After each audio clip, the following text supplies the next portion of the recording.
I was very kindly sent the Soulblight Gravelords new army set from Underworld Gaming, which is an independent stockist here in Ireland, the premium independent stockist. If you want to check those guys out, they're linked down below. They will save you some cash on all your purchases, whether it be Warhammer, whether it be paint, whether it be tools, whether it be card games, all those kind of things. They're awesome, and they also do next day delivery on their orders, so they're a pretty good, cool place to check out. Now, one of the odd things that happened with this particular box set, I don't know whether they got foreign copies or something, but all the signage on the box is all wrong.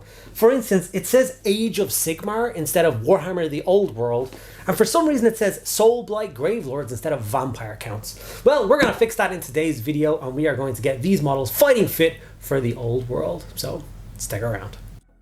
Okay, this miniature, when it's made for Age of Sigmar, is meant to go on an 80mm round base. So I was a little bit concerned when I was going to have to try and make it fit on a 60 by 25 base or 60 by 30 base for Age of Sigmar, sorry, for the Old World to rank up with the rest of the new kind of Black Knights. But once you remove the big scenic part of his base, I used some cork to fit it up and make it a little bit taller. I built this guy on my Twitch stream last night. If you're interested in getting involved in that, we do stream on Twitch every Tuesday and Thursday evening, 8 p.m. to 10 p.m. Irish time. We hang out, we have a good time, we talk nonsense, we get some hobby done. It's a good relaxing time all around, and everyone is more than welcome to join on in. I will leave links to my Twitch down below. You can follow there so you can get notified as when I go live and check it out for yourself. But yeah, we built these guys last night. It was very much a collaborative process trying to figure out how everything was going to work, and starting to build up and rank up some of the infantry units from the new box set as well. As you can see, we've used Skeleton Horde to start building up that bone texture.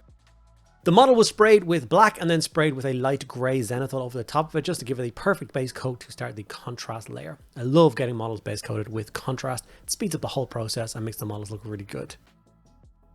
I decided to go for red as the accent color for all of the cloth material and stuff like that on the model. The main reason for this is when I'm doing my Vampire Counts army, I don't think I want to attach myself very heavily to the von Karstein style side of the book.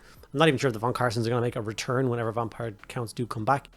But I like the Blood Knights. They are my favorite aspect of the army. So I'll be featuring units of Blood Knights and as many vampires as I can possibly get, all in their beautiful red lacquered armor.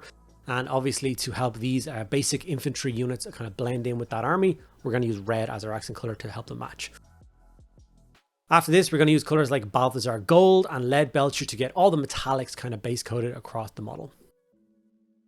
If you like Old World Wednesdays and you want to help them continue on, make sure you do show your support.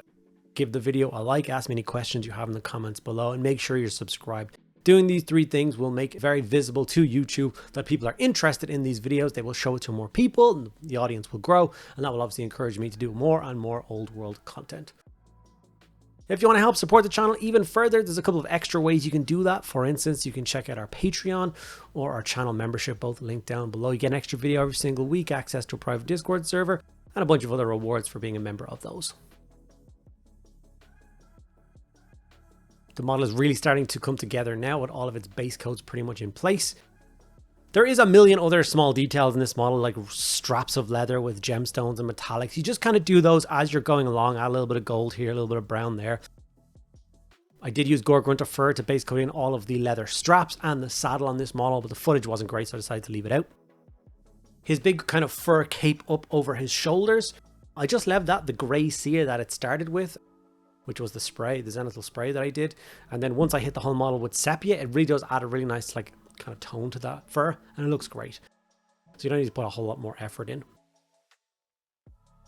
You will really do kind of need to get into army painting style when you're doing Old World armies, because there is genuinely so many miniatures. You're talking about units of 30 models. When you play like 40k, for instance, 30 models is nearly your entire army. For some armies, 30 models is your entire army. But for these guys, you can have up to 200 models on the table. So getting a little bit quicker at painting, cutting a few corners, still getting nice results, but getting the models done, I think, is a really important step. If you're looking to purchase any of these models from yourself, make sure you do check out our all affiliates down below. If you're from the United Kingdom, we do have an Element Games link below. If you click on that, it will take you to their website. And obviously you can do all your purchasing or any of your tools, glues, paints, models, anything you like. You'll get up to 20% off of your order, which is really nice, and the channel gets a little kickback itself. If you're outside of the United Kingdom but inside of Europe, we have the My Hobby Place link as well. Same exact idea. These guys will sort you out. You'll get a nice little discount from them for ordering, and then obviously we'll get a kickback as well. So that's just a few extra ways where you can get your purchasing in, save some money, and help make the money for the channel as well. Okay, as you can see, I'm building up those tones, kind of making them a little bit more bright and vibrant, but down the kind of brassy old tone, because although I want them bright and vibrant, I don't want them to look new. This model has, you know, because probably been buried for a few hundred years. A necromancer has come along, waved his whimsical hands across the grave, and this guy has rose up out of the ground. So he is going to be quite old and quite battered and quite dirty looking. So we do want to keep those kind of battered irons and brasses. I'm going to be using a lot of oxidization once again to help show the age of the model. And it generally does add a little extra pop of color across kind of dull plates. Metallics always tend to be a little bit dull. So if you never add a little bit of kind of pop to them, I recommend doing that. Whether it's with rust or oxidization or, I don't know, transfers or whatever, just help you out there. Mephiston Red is then used as the first coat to highlight all of that red. We are aiming for all of those raised areas across the model,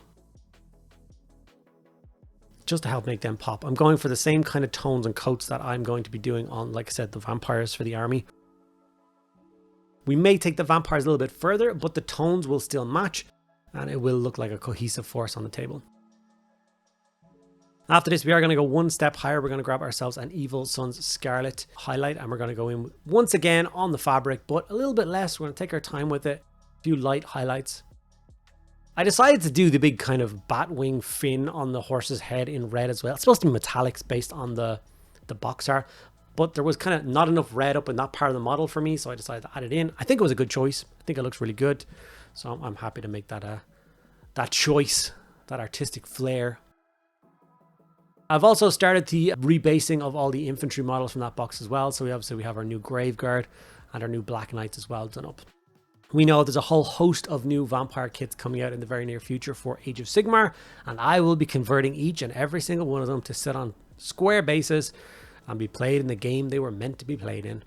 So we'll have hopefully a zombie dragon up soon, vampire on horse, some new scenery, and all those other bits and pieces. Added a few kind of dead grass tufts to the model, and then we have our completed Wight King on horse, on Skeletal Steed. Really happy with the final result of this guy. As you can see, I used kind of a minimum palette. It only took about 10 paints to get this guy painted up, and I think he looks fantastic. Hopefully you guys did enjoy this one, and you are looking forward to more videos for all the future Old World Wednesdays. I will continue to make Old World Wednesday videos for as long as you awesome people are happy to sit around and watch them. I also take requests, so if there's anything you want to specifically see next week for Old World Wednesday, please don't hesitate to ask, and I will get on it as soon as possible.